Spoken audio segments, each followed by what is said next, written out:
Singing by Bharatlal Yadav.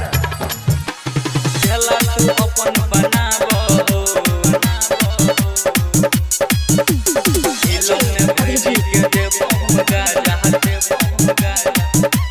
Presented by BKG official. अपना से काम नहीं करो हो बाबा, हमरा से काम कराबो हो बाबा। सुने छो अपना से काम नहीं करो हो बाबा, हमरा से काम कराबो हो। झीलम में भर के देबो हम गाजा, चला तू अपन बनाबो हो। झीलम में भर के देबो हम गाजा, चला तू अपन बनाबो हो।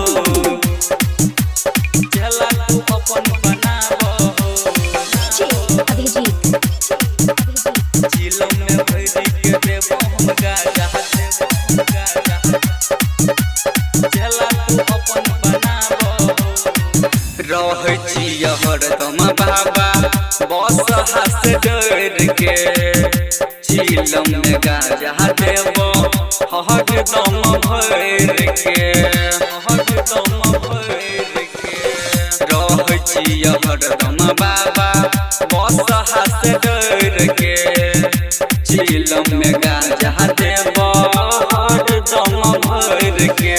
छोड़ो हो बाबा बस सवारी फॉर्च्यूनर कसाबो हो।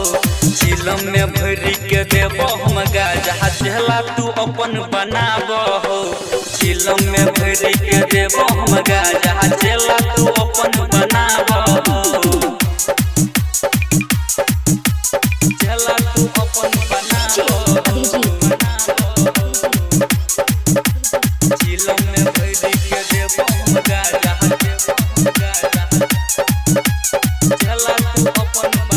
लिखने छड़ी कुमार तोहर हो गाना, चेला बनाल है बाबा कर नहीं तुमाना, कर नहीं तुमाना। लिखने छड़ी कुमार तोहर हो गाना, चेला बनाल है बाबा कर नहीं तुमाना। कहे छ भरत दिल कस हो तोरा, हमारो सेटिंग लगाबो हो। झीलम में भर के देबो हम गाजा, चला तू अपन बनाबो हो। झीलम में भर के देबो हम गाजा, चला तू अपन बनाबो हो। Presented by BKG official.